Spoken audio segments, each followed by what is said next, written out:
So hi guys, good morning. Andito nga pala kami malapit sa All Homes. Niyaya ko ni Mama at ni Johan maglakad-lakad. Alam niyo ba guys, na first time ko lang maglakad-lakad ng madaling araw. Pero sina Mama at Johan is almost nilang ginagawa to every morning kasi nga gusto ni Mama na mag-exercise at mabanat ang kanyang mga buto-buto. Pangalawang araw ko pa lang dito sa Pilipinas and natutuwa ako dahil niyaya ko ni Mama. And alam niyo ba si Mama ay senior na, 60 plus na siya. Ito yung kanyang hobbies every morning, yung maglakad-lakad, mag-jogging. Kasama din namin si Johan, pero si Johan is may sariling mundo. Ayun, nag-warm up pa siya. At kami na ni Mama yung naunang maglakad-lakad. Dito guys is wala pa kaming nakakasabay, pero sabi ni Mama, most of the time is marami talagang tao yung nag-walking dito. Good morning guys! So now it's 5 a.m. And nandito kami ngayon sa tabi or sa All Homes para anong ginagawa natin dito ba? Walking. Mag-walking or jogging. Pero nag-walking lang talaga kami, hindi kami nagja-jogging kasi para hindi kami mabilis mapagod. Bakit ka nag-walking every morning? Para yung lumakas yung katawan ko, yung mga tuhod ko, kailangan ko i-post. Oh. Ilan taon ka na ba, Ma? 65. 65. So, ayan guys. Tingnan nyo naman yung paligid namin. Yan. So, andito kami sa tabi ng ng road. Dito lang kami mag-walking guys. Ayan. Pinapakita ko lang sa inyo. So, picheck ka muna Ma, oh. Picheck. Tek, ang dilim. Dito tayo sa gilid mo. Baka maano tayo naman. So, ayan. So, bye-bye ka naman. Bye-bye, guys. Bye-bye. Sa oras na ito, nakakaramdam na ako ng pagod, kaya pinauna ko na si Mama maglakad. Pero alam nyo ba guys, na naglakad lang talaga ako at gumawa ng mga TikTok videos. Ano Ma? Hindi na alis-alis si Alan punta Manila. Hindi na, tapos na kami mag-process ng kanyang TRV renewal. So, inaantay ko na lang yung agenda, then after that, kukunin ko na lang yung kanyang iCard sa Intramuros Immigration. So, ayan. So, guys, 5:30 a.m. na. 30 minutes na kaming naglalakad dito. So, ayan. Nakita nyo naman, pasikat na ang araw. Pagod ako. Pero medyo pagod na rin ako, guys. So, okay ka lang, Ma? Naku, okay na okay. Sanay na sanay mag-walking. Sikat na ang araw at marami na rin kaming nakakasalubong at nakakasabay ng mga taong nagja-jogging or nag-walking dito. Alam nyo ba guys na ito ay malapit lamang sa City Hall ng Bacoor. Napakaganda ng way na to dahil walang traffic at konti lang yung mga sasakyan na dumadaan. Bago nga pala tong road na to guys at ito ay sa Molino Boulevard. Napakaganda ng lugar na to, napakaluwag. So, it's 6 a.m. na guys, and naabutan na kami ng ulan, umuulan na. Pero wala pa sana kaming balak umuwi, pero dahil sa umuulan, uuwi na kami. Ayan na guys, oh, pasikat na ang araw. Naulan. Wala akong dalang paayong. So, ayan.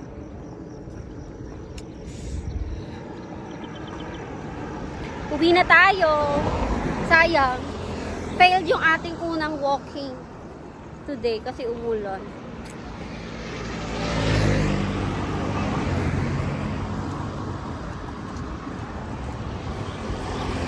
So, ayan si Mama may talokbong na bimpo sa ulo para hindi daw sumakit yung ulo niya. Sana nga hindi sumakit yung ulo ko. Pero okay lang, inom na lang tayo ng gamot. So ayan, uwi na tayo guys.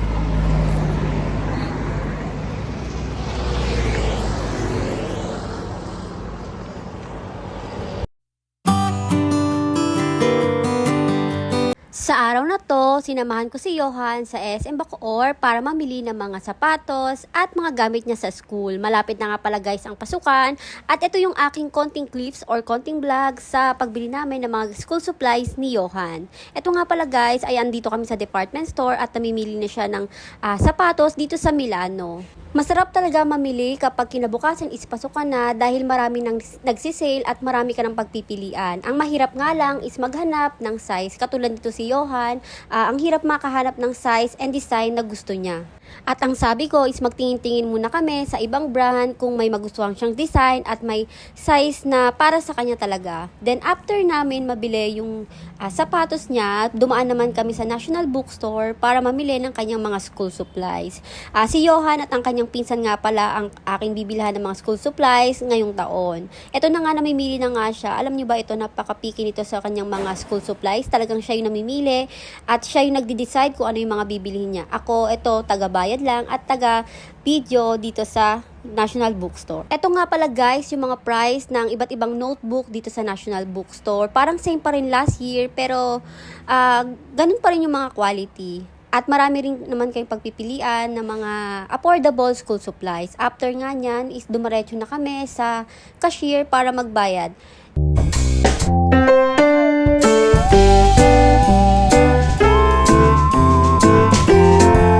Magmerienda lang kami dito sa Jollibee and after nito is uuwi na kami dahil kinabukasan is pasukan na, kailangan maaga pumasok si Johan. Punta ko ngayon sa aking tech para magpa soft gel nail extension and andito na nga pala ako guys. Ito ay located lamang sa Imus, Bayan Luma. Ito guys ay first time ko lang magpa soft gel sa kanya at nakita ko naman na napakaganda ng kanyang mga gawa at talagang napaka-affordable compare sa aking last nail tech. Ito na nga pala guys ang result, napakabilis lang, almost 2 hours lang.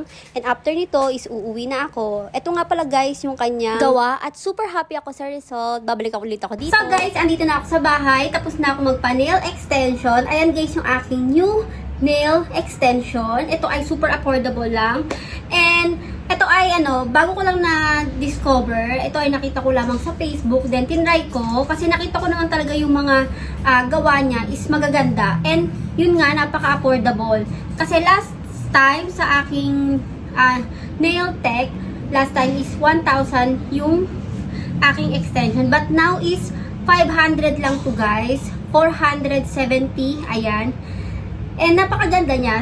Super worth it. At sobrang happy ko dahil ang ganda ulit ng aking nails. And eto nga guys, dumating na yung order ko sa TikTok. Ito ay in-order ko sa TikTok and ito ay galing sa JB Extension.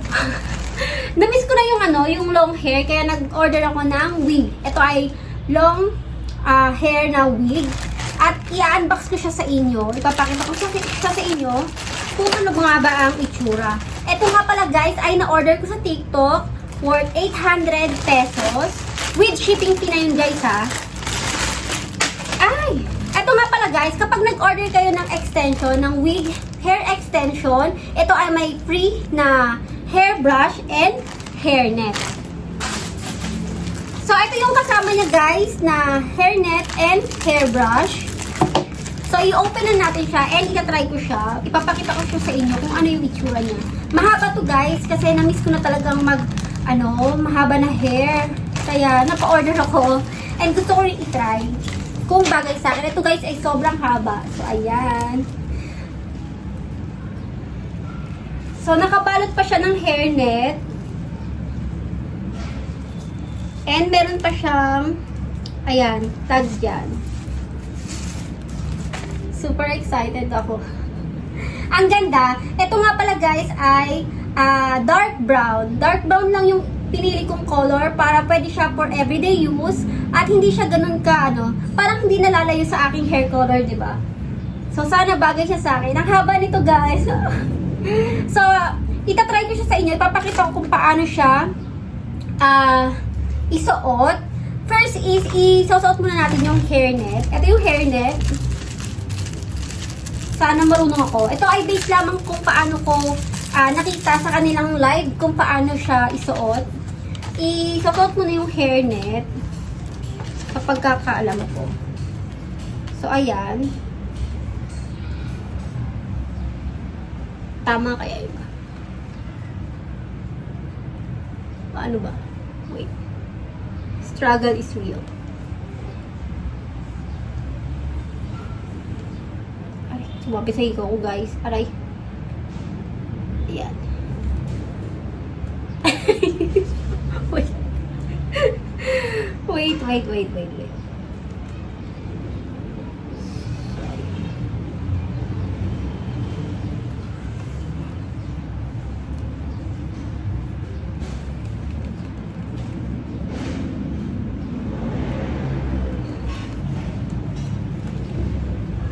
Ganito ko siya nakita. Then yan. Papasok mo yung hair mo sa loob. Saka mo siya itutfold and iipit sa likod.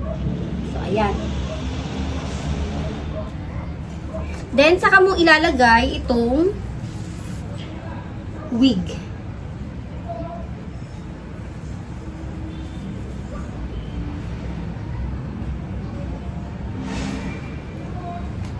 Ay, ipapakita ko nga pala sa inyo guys.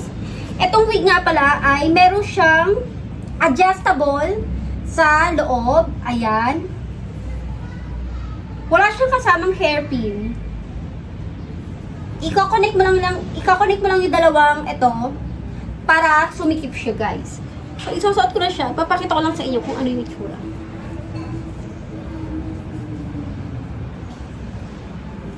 Ta-na-na-na-na.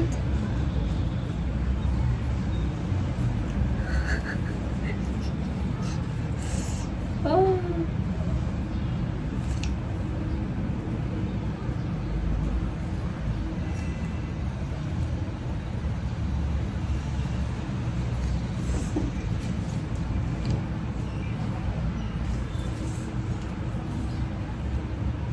So, ayan guys, nasuot ko na, hindi pa ganun ka-perfect, pero ganyan yung itsura niyan. Hindi ko pa kasi tinanggal yung tag.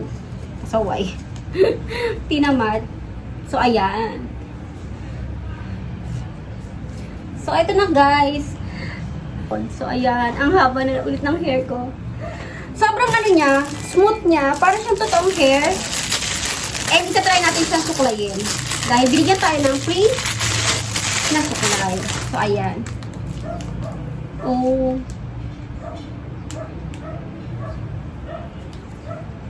So, ayan. Ang ganda. So, ganito nga pala kahaba siya guys sa likod. Ayan. So, ganyan siya kahaba. Sa likod.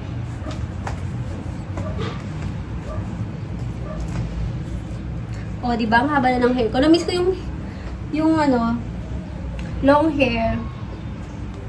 Bagay ba siya guys?